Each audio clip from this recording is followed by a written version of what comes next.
So this is a different horse, different coaching client. They have a different relationship. They've known each other longer.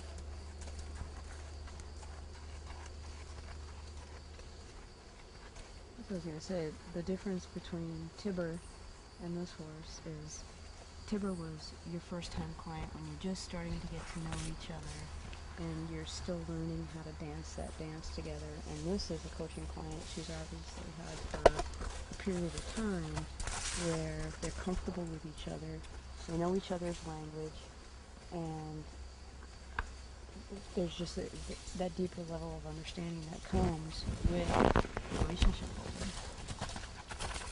Yeah, they've already established the agreement, so that's why Yeah, it's so could begin at liberty. So it's much more spontaneous. It's much more of a flow.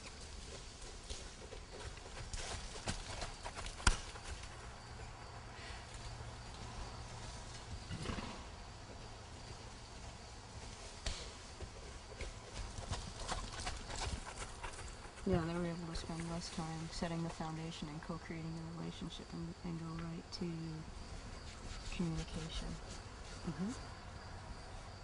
and results.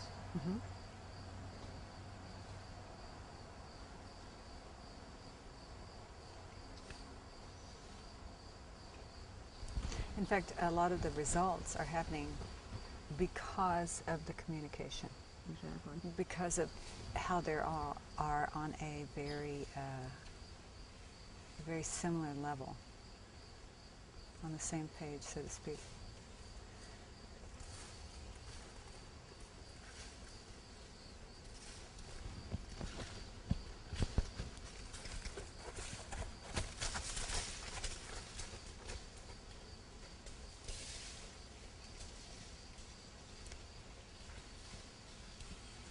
And as you see, he carries himself all by himself. Did you see that?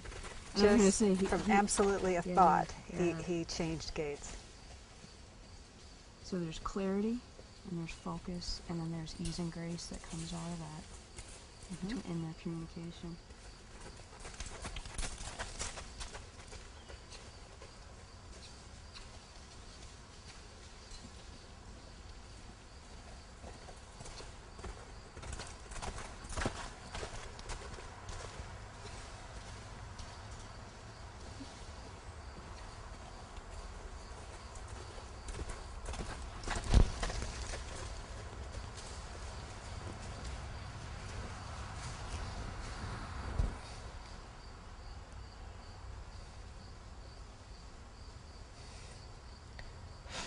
We started having the conversation whether it's a horse or, a person, there's a language that you need to be clear, you need to be speaking the same language. A lot about give and take and support and trust and going outside your comfort zone, but knowing that you've always got that safe place to come back to, and so that you can grow and stretch.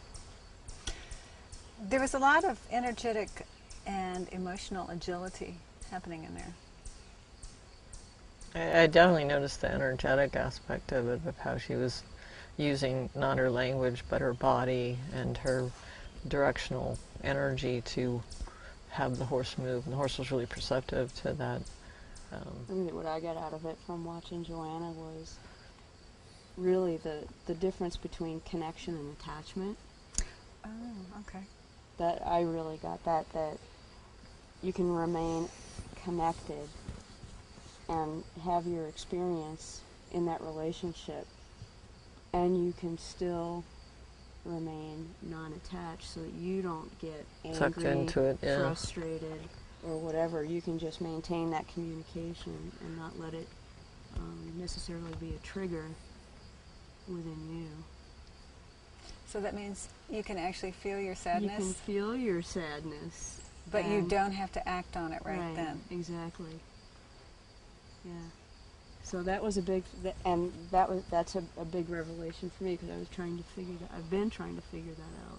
What do I do if my client starts to cry and I start to feel that same sensation?